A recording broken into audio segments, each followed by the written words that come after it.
Hi, how are you? Good, thank you. How are you? I'm wonderful. My name's Stephanie, and I'm a senior at MTSU, and I just want to thank you for your time today. Uh,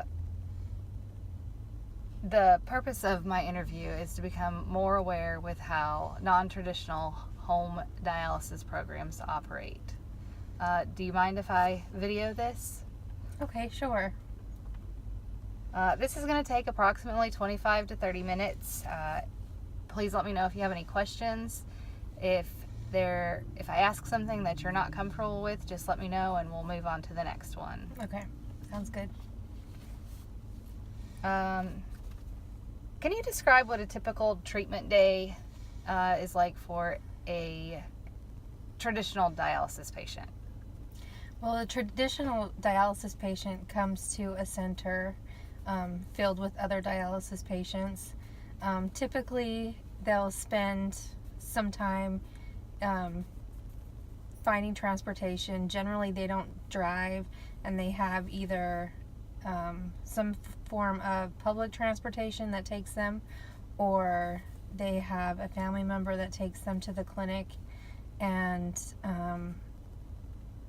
once they get to the clinic, they have to weigh themselves and go through getting their vitals checked. Typically, before this happens, they have to spend some time waiting in the lobby, in the waiting room. Even though they have appointments and a specific dialysis time, generally, just as any other healthcare provider, they typically get behind on the appointments, and so they have to spend extra time waiting. Before their treatment? Before their treatment, yes. Okay. And once they get into the treatment area, like I said, they're weighed and their vital signs are checked. They have a specific chair generally and a chair time, and depending on what type of access they have, the access is how we get the blood from their body into the dialysis machine. So there are two different types of access. There's a central venous catheter, and then there is a fistula or graft, which is a more permanent solution. And if they have that option of access, then they have two large needles that we have to insert. One is to pull the blood from them, and then the other is to return the blood. And these needles are about the same size as what you would get like a blood draw with? No, they're much larger than that. What would you compare it to? I would say probably a little bit smaller than like the straws that you use to stir your coffee with. Oh, goodness. Yeah, they're rather large. So that's not a comfortable thing to have. I imagine not. In your arm or your leg. Generally, it's in your arm. The other type of access goes straight into near their heart and is very prone to infections. So we generally try to steer clear of those types of access, but they are an easier and quicker way of accessing the blood, and are less permanent. After we have accessed the patient and we hook them up to the machine, we're pulling blood into the machine, and at the same time it's pulling fluid off of them. This can be hard on a patient's heart if they have heart problems. Mm-hmm. And most patients tolerate it well, but some patients may not. What do you mean by may not? Well, there's a potential for their blood pressure to drop because we're pulling fluid from them so quickly, maybe quicker than they're able to tolerate. And so if their blood pressure drops, then we have to give them saline and treat them for that. they may get sick, they may not feel well. It just depends on the patient and the day and how stable they are. Now, is this something that goes away as soon as the treatment is over? No, I mean, it can go away as soon as the treatment is over. It can go away once we administer some saline and get them a little more hydrated. But some patients still feel the effects of the dialysis after the treatment. Like for the rest of the day, they may not feel like up to doing their normal daily activities that they would generally do. So it just depends on the patient and the treatment for that day. And then after the treatment's over, again, they either have to wait in the lobby for their transportation or wait for their family member to come and take them.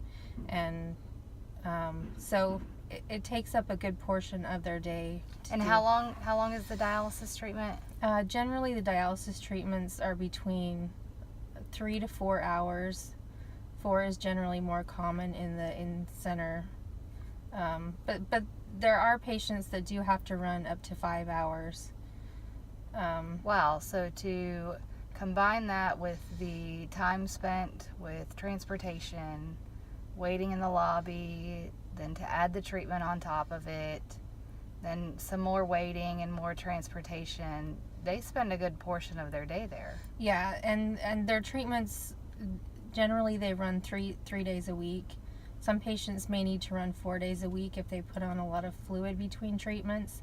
But yeah, 3 days a week, pretty much their entire day is filled with. So this is like a job for some of these folks. Yeah, it would be considered a part-time job, but they're So not getting paid. Are these patients able to work regular jobs? I mean, you said that they are there for a good portion of the day. They might not feel well afterward. They're here 3 times a week. Do a lot of them work? Are they able to work? I wouldn't say a lot of them work. There are some patients that are able to work, but the majority of patients, that's pretty much what their life consists of, is dialysis. And then a lot of times on the days that they don't have dialysis, they may not, again, still be feeling quite well. And so a lot of them, it's not really an option to be able to work in addition to that. So if that's a typical dialysis patient, tell me what other treatment options dialysis patients have other than what is routine in center. Well, there's also home hemodialysis, where the patient can do a similar treatment to what is done in center, but they can do it in their home. And this requires either a family member or a caregiver to assist them with the treatment. Okay. Because it's not really safe to be doing it on your own, due to so they have the same potential for complications that they would have in an outpatient facility? Correct. Okay. Another treatment option is peritoneal dialysis, and that requires a catheter be put in the abdomen, and they fill it with fluid and then drain the fluid. They can either do it at night or they can do a few exchanges throughout the day. That generally is a better option for patients that want to be more active and have more freedom with their dialysis. And is this something that anybody can do? No, the peritoneal dialysis, there are certain requirements that are involved with that, so that because there's a higher risk for infection of their catheter, they have to have a very clean environment. They have to be able to, store the supplies. It requires a large amount of supplies, so they need to be able to store those at their home. And Generally, it requires a caregiver or a family member to assist with that. So it just depends on the patient, but not everyone is a good candidate for the peritoneal dialysis. And what are your thoughts on the home therapy, different options for home therapy dialysis treatments? Well, I get, in my opinion, it just depends on the patient and their particular situation, whether they're working, their age, what kind of support they have at home, if they have any other health complications, which generally most of them do, but it depends on which ones they are. Because like I said, the hemodialysis is harder on the heart. Right. So if the patient is having, has problems with their heart, then, maybe peritoneal dialysis would be a better option for them. Right. So recently, the Centers for Medicaid and Medicare and the government, there's been a big drive to get more dialysis patients at home. And as a result of that, we're seeing lots of these smaller companies like your company pop up that are now offering an alternative form of home dialysis therapies. Can you tell me a little bit about that? Yes, what we offer is a staff-assisted home hemodialysis program. So the patient can have the same benefits as the treatment in center, but at home, and it doesn't require the help of a caregiver or a family member. A staff member that is certified in hemodialysis is sent out to the patient's home, and the patient is treated at the home with a trained technician. That way it alleviates, some of the pressure off of the family, and it allows the patient the freedom to not have their whole entire day tied up with a dialysis treatment 3 times a week. We come out to the home, we have all the supplies and the equipment there, and their 3-hour treatment just takes the 3 hours. They don't have to wait for transportation. They don't have to wait for a chair time. It gives them more flexibility. Like, if they were working, then generally we try to work around their schedule so that it's more convenient for them. And I think that this also helps with the compliance of treatment, because they don't have to go through the hassle that is trying to find transportation and waiting and taking up their whole day. It's more likely that they will actually go through with the treatment, because there is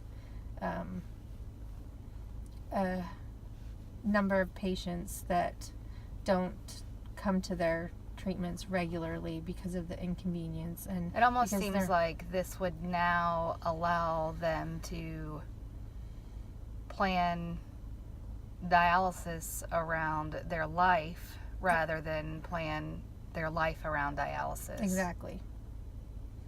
So do you feel that this new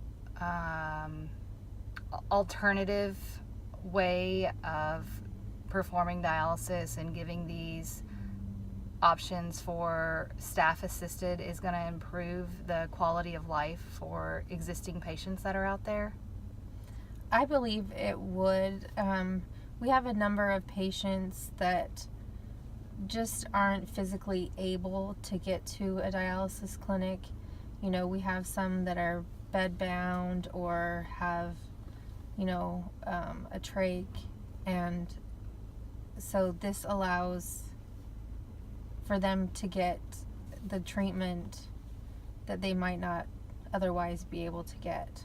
Now, are you saying that if they're bedbound or they have a trach, they would not be candidates for the traditional model of dialysis? Generally, when centers are looking at candidates for dialysis to be accepted into their center, they look at those kind of other complications, I guess you would say, and oftentimes they are a bit hesitant to accept those types of patients into the facility because they require extra care from the staff, and sometimes the staff isn't able to provide that extra care. So like a patient with a trach, you know, if they're at home with their spouse or whoever that takes care of their trach, that's one less worry that the staff in the center has to worry about. Right. So we take a number of patients that other traditional in-center programs typically wouldn't accept, right? And so that in itself, to me, would provide a better quality of life for the patients. And like I said, we try to work around their schedule, and you know, they're able to have more activities and have like a more structured day, knowing, you know, that they don't have to sit and wait in transportation or things like that. Right, yeah. So, of the different modalities, we've talked about staff-assisted therapies, we've talked about hemodialysis, in-center hemodialysis, peritoneal dialysis. Which would you consider the modality of choice, and why? Well, I think that the newer form of staff-assisted home hemodialysis, in my opinion, would be a better choice in most cases, just because, like I said, it's a trained technician doing the treatment, and in addition to having the like extra time and everything at the center, there's also a lot of different personalities in the clinic, and some patients don't really like that, so they prefer to be at home, you know, and they don't have to deal with all of that kind of stuff. So would you say that there are any cons to the staff-assisted therapies? I guess probably the biggest one would be just the inconvenience of having the equipment and the supplies at your house. You need to have like a certain amount of, you know, space for storage and that type of thing. And just having the equipment, I mean, you can't really like put it away. It's just like, you know. So you're kind of turning your house into a small clinic? Or yeah, doesn't take up that much space? Well, it doesn't really, it doesn't really take up that much space, but it is, you know, like not something that you can just like put away, or, you know, it would be kind of like become a new piece of furniture just sitting there. So is there any other information you'd like to share with me about the new staff-assisted alternative programs that dialysis patients are now being offered? I just really think that